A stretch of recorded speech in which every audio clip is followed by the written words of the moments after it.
Hey, what's up, guys? Welcome back to another sports stuff video. Today we are talking about week 14 of the 2025-2026 NFL season.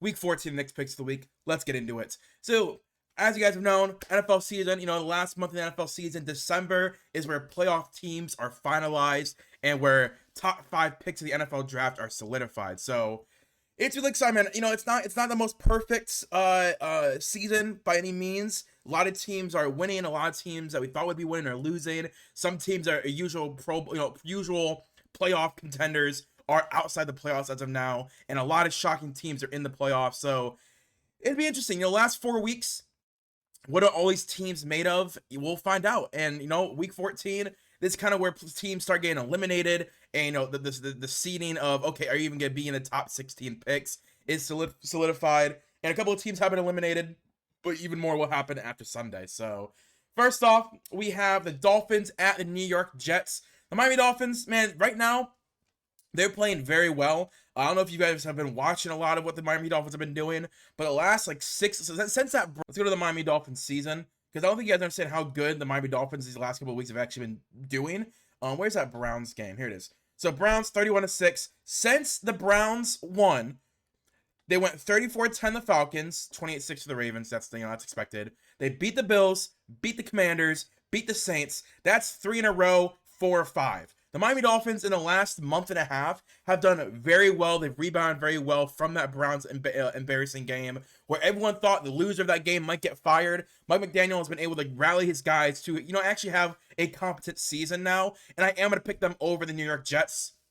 Now, the Jets, I don't think that they're necessarily bad. I just think, let me refresh this. I think that overall, the Jets' offense has been mediocre. With Tyrod Taylor, it's definitely doing better than I think a lot of us, expected, opposite of Justin Fields. Because when Justin Fields was manning that offense, there was no deep plays, no big shots. It was all just runs or checkdowns or turnovers. But with Tyrod Taylor, they're actually making deep balls. Garrett Wilson's actually getting some separation. You saw Adonai Mitchell and John Metchie the last 2 weeks really ball out. Adonai having over 100 yards last week and a touchdown.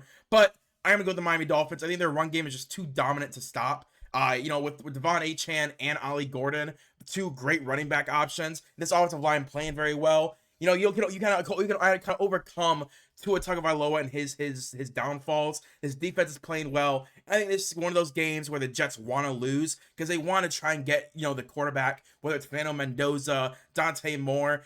Maybe Ty Simpson doesn't come out. He's having a really rough last month of the season. We'll see if Ty Simpson comes out still. Same with Dante Moore. They're still saying Dante Moore might not come out. But Fernando Mendoza, I think no matter what, is going to come. One of these guys are going to come out no matter what because they're going to be a bona fide guaranteed number 1 overall pick. One of these quarterbacks are coming out, and the New York Jets have 2 first-round picks, including their own. They need to do everything they can to try and get the number 1 overall pick. So I think they might play competitive to keep their guys involved and bought into the team.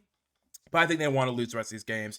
They want to get a quarterback, and they want to, get as high of a draft pick as possible. Meanwhile, the Miami Dolphins are playing for Mike McDaniel, trying to keep him employed. Because at the end of the day, if Mike McDaniel can turn out an 8-win season, a 9-win season out of this, this god-awful season they've had, that's very impressive. And that's going to keep him his job. They're going to reinvest in him with a new GM, probably new coordinators as well. And they're going to let him grab a quarterback that he wants. He came in for Tua. He did not draft Tua Tagovailoa. He came in for him to try and rehab him. And he turned him into an okay quarterback, having a bad season. But I do think Mike McDaniel is going to be able to keep his job after all is said and done, shockingly. Next, we have the Steelers at the Baltimore Ravens. I'm going to go with the Baltimore Ravens. As of right now, the Ravens, man, I'll just say, do the Steelers. Yeah, so this is for the AFC North, at least for week 14. This is going to be for the AFC North number 1 divisional lead. The winner is in the playoffs. The loser is outside the playoffs. The Steelers, the last couple of weeks, we've seen their defense be really bad. Their secondary has a lot of issues. TJ Watt is taking a step back from what he was 2 or 3 years ago. He's had a slight decline every year, but this has been a really bad season for TJ Watt. Nick Herbig, their second or third year player, is playing very well. Alex Highsmith's doing what he can. Cam Hayward's doing what he can.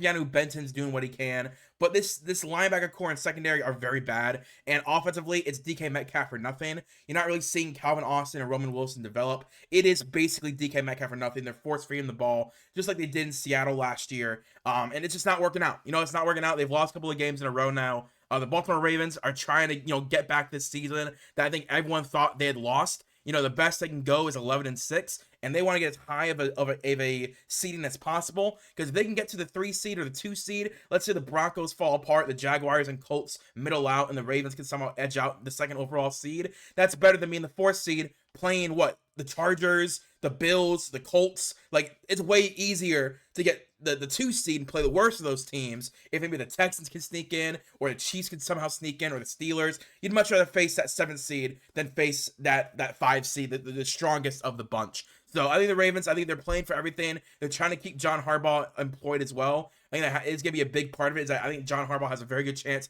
of being let go at the end of the season if they somehow fall apart for the 2nd time this season. I just don't think he can last another year. Mike Tomlin, I think the fan base has moved on. I think a lot of the players are about to move on. I think the team needs to move on from Mike Tomlin in the offseason, just for a fresh start. It's nothing against him. I think Mike Tomlin will be the very first head coach hired in free agency if he does get let go on Black Monday. Black Monday is the Monday after week 18 concludes, where all the head coaches get fired.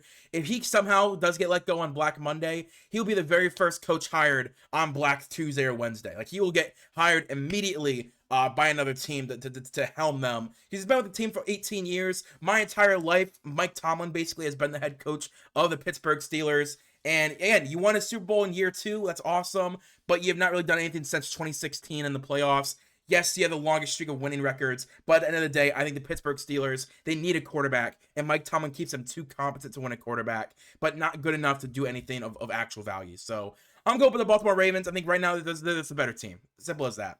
Next, we have the Colts at the Jacksonville Jaguars. I am going to pick the Indianapolis Colts. Daniel Jones is playing on a broken tibula or fibula. I believe it's a broken fibula. So that is something that we need to be worried about. But I think that Daniel Jones, if he can just be in the pocket and deliver the ball when needed and not do any crazy outside the pocket running around, just throw it away. Throw the ball away when you need to. Don't try to make any big plays and try and hurt yourself further. Anthony Richardson's on IR. I believe it's Sam Ehlinger is their backup. Is Sam Ehlinger their backup quarterback, or is it a different veteran quarterback? I just don't know.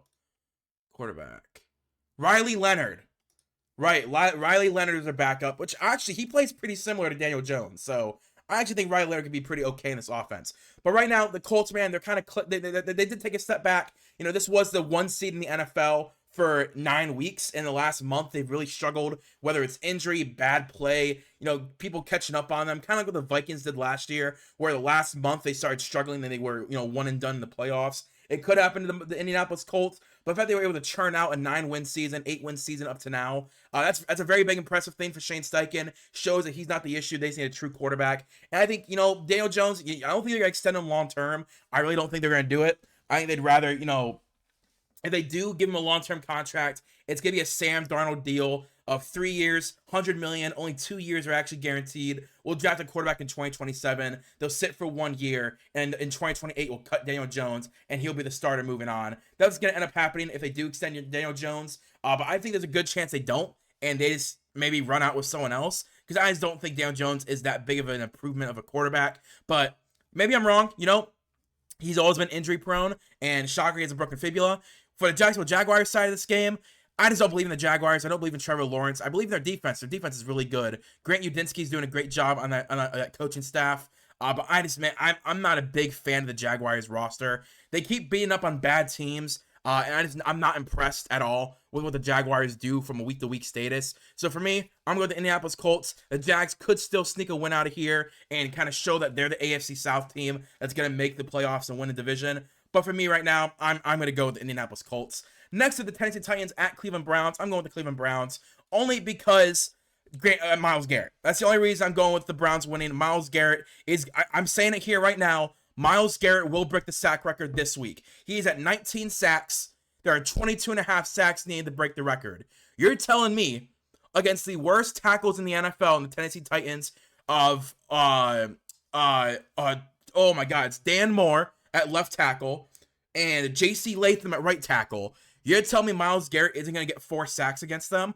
I'm telling you right now, Myles Garrett is going to break the sack record tomorrow, because I'm recording this on Saturday. Actually, the game of Indiana and OSU just wrapped up when I'm recording this. I'm telling you now, Myles Garrett will get 4 sacks tomorrow. He is going to break the 22.5 sack record in 14 weeks. It is going to be insanity. No one's going to be able to believe it. But against Dan Moore, who let up 12 sacks last year, and J.C. Latham, who has not really developed as much as I thought he would, this offensive line gives up the most pressures in the NFL, the most quarterback hits in the NFL, the most sacks in the NFL. Cam Ward's the most sacked quarterback, most pressured quarterback, highest pressure rate. Everything tells me that Myles Garrett is going to break the sack record tomorrow. I believe it. I'm speaking it into existence. I don't care about what Shedeur Sanders does. Shedeur versus Cam Ward, that's a fun storyline, yes. But the biggest storyline is Myles Garrett beating the sack record in 14 games. Yes, Reggie White did it in 12. Reggie White got 21 sacks in 12 games back in the 70s or 80s. I think it was in the 80s. But I'm telling you right now, in 14 games in the modern day NFL, Myles Garrett's going to get 23 sacks. It's going to be insane. No one's going to be able to believe it, but it's going to happen. It's going to be crazy. I'm so excited. Next, we have the Cincinnati Bengals at the Buffalo Bills. I am going to go to the Buffalo Bills. You know, Bills, as of right now, I'm mediocre on. You know, I'm kind of teetering on, do I actually like them? Do I believe in them? But as of right now, I am going to go to the Buffalo Bills. While the Cincinnati Bengals, you know, obviously they're not a bad team. They're a bad defense. And the offensive line it's fine. Obviously, you have Joe Burrow, Jamar Chase, and T. Higgins, which I believe Joe Burrow is playing tomorrow. I'm telling you, man, I'm going with the Buffalo Bills. Josh Allen, James Cook. Even again, I was checking. Even if they lose this game, they're still in the playoffs with the 7th seed.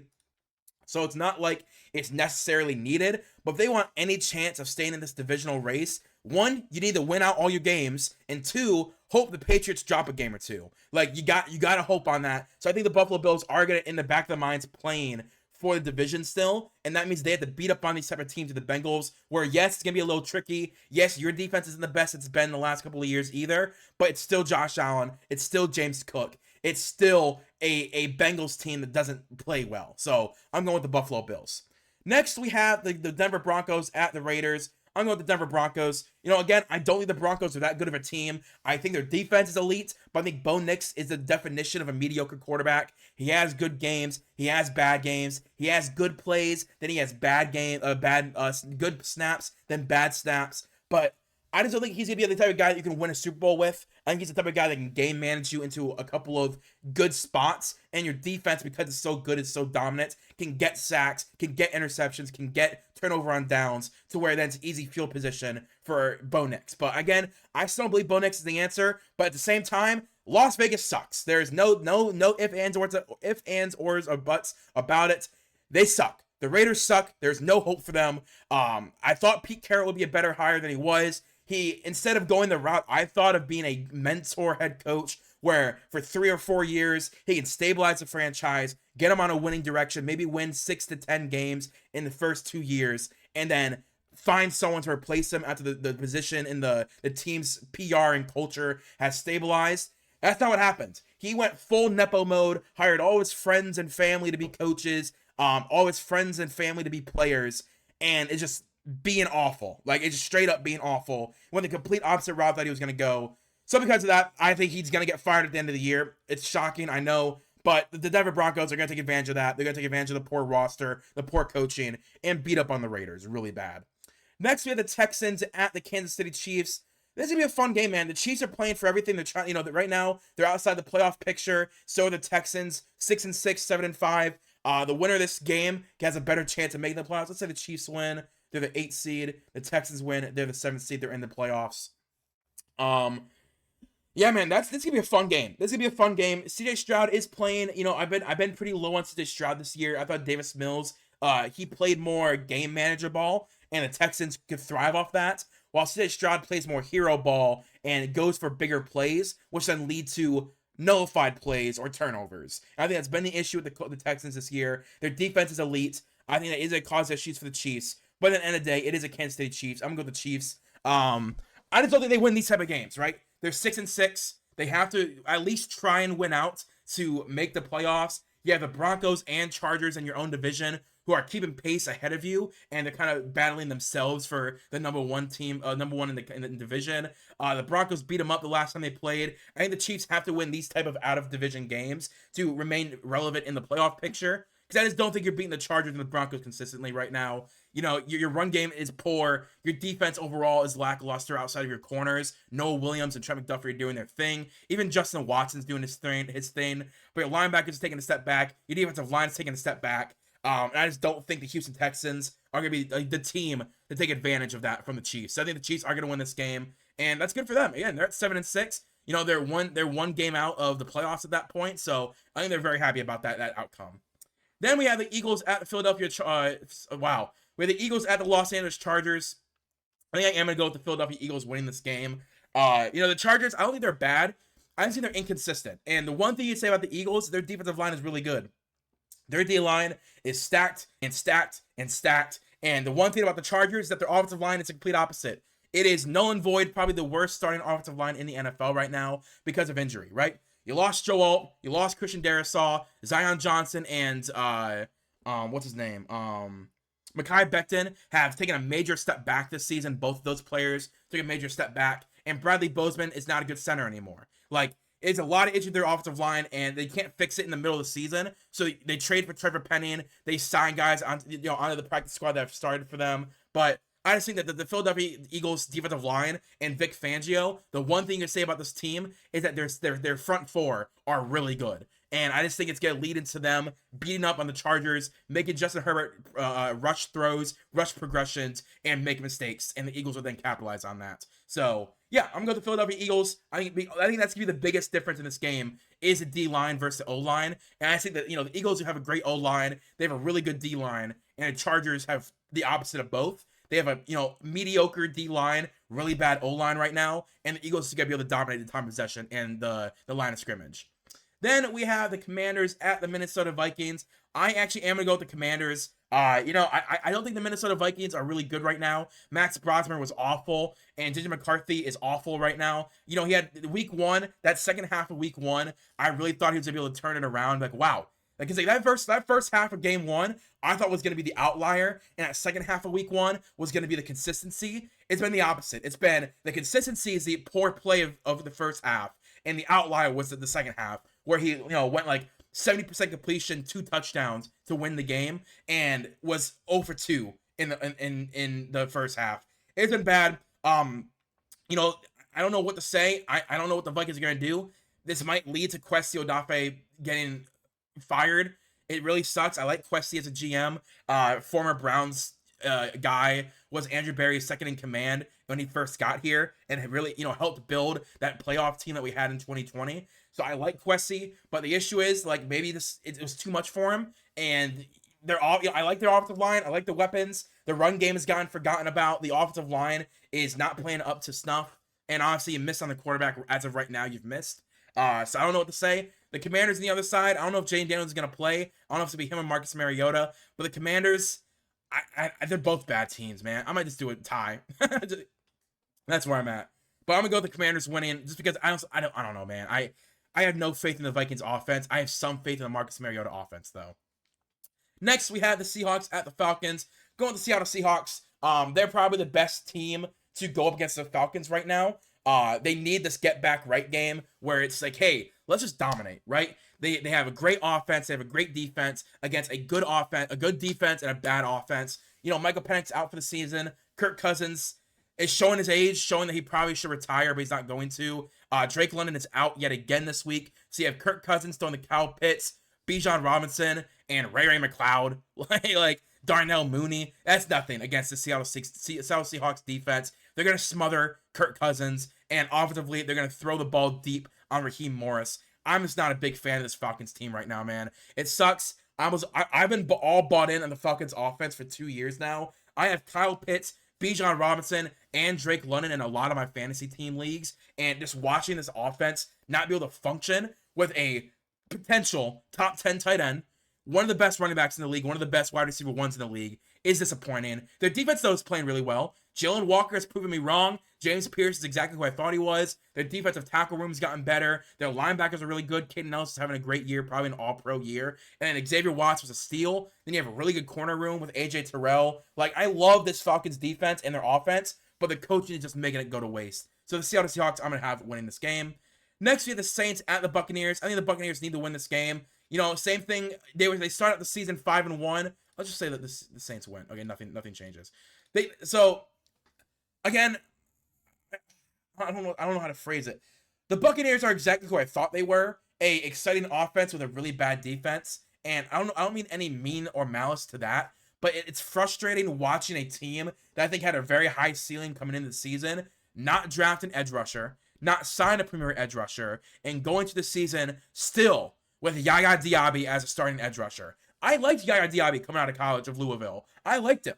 I think he'd be a solid edge rusher. He is not a starting edge rusher in the NFL, though. He's a quality rotational guy, and every team needs him, but he should not be starting. And the Buccaneers, with all their wisdom, you know, with all their smartness in their front office and in their coaching staff, thought Yaya Diaby was a starting caliber edge rusher. What a joke. So, again, as much as the Buccaneers, it frustrates me. I am going to have them win this game. The Saints are a bad-built team. I think the Buccaneers will be able to run the ball on them with Bucky Irving, throw the ball on them with Baker Mayfield, and defensively, Tyler Shuck is, you know, he's had an okay rookie season, but he's nothing to freak out about. You're going to be able to get the Tyler Shuck, even though he has a really good tackle duo with Kelvin Banks and Talisi Fuaga. Like, great tackle duo for the future. I just think they need more help right now. They don't really have a wide receiver one. Alvin Kamara's taking a step back. I'm going to go with the Buccaneers winning this. Next, we have the Bears at the Packers. I'm going to go with the Chicago Bears. Listen, man, they're playing great. Caleb Williams is playing great. Their offensive line and run game is playing great. Rome Odunze, I think, is out this week. But even without Rome Odunze, you have DJ Moore, you have Luther Burden, you have Olamide Zaccheaus, you have Colson Loveland, you have Cole Kmet. Like, the offense is going to be good.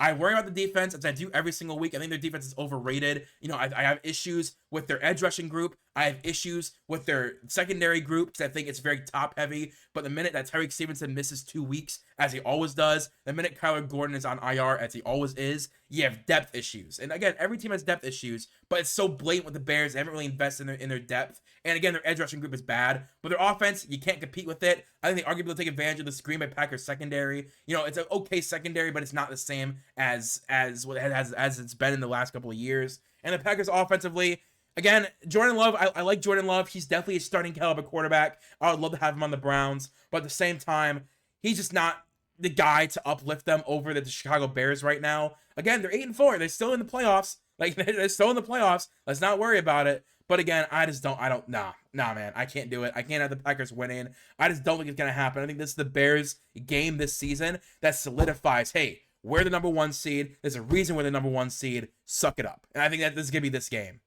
Finally, we have the Rams at the Arizona Cardinals. That's a fun game. I'm with the Rams, though. You know, the Cardinals have been probably the most disappointing team in the NFL for me. I think they could easily be a 10-win team, make it into the playoffs, and a complete joke. They've been a complete joke. Kyler Murray is not playing again the rest of the season. It looks like Kyler Murray is going to be off this team in the off season, and it really sucks. You know, they're pulling the plug on the Kyler Murray experience. I think there's going to be a team that trades for him for pretty good value, and it's going to get a great player. So it's shocking, I know, but it's whatever. It's whatever. I'm at that point, man. So yeah, the Rams, they're going to do what they want. Literally going to beat up on this is a free game for them. They're going to beat up on the Cardinals. They're going to score 35 points. Devontae Adams is going to get 2 touchdowns. Puka's going to get over 100 yards. Kyren Williams will get 2 touchdowns. And Matthew Stafford's going to have another great performance. Done is done. Like, I can just tell you that's what's going to happen tomorrow. So, if you guys enjoy, please like, comment, subscribe. Big storylines, I guess, coming out of this week. Myles Garrett breaks the sack record. Ravens officially are the lead in the AFC North. Colts take the AFC South. Chiefs try and get back into the race for the AFC West. Bears beat the Packers. That's a big one, and they reclaim the number 1 seed in the NFC that they lose if they do lose this game. So I think they are going to win it. And again, if the Packers do win, hey, look at that, they get the division back. But I think the Bears are going to win that game. So yeah, if you guys enjoy, please let me know in the comments. Like, comment, subscribe. I'll see you guys later. Peace and bye.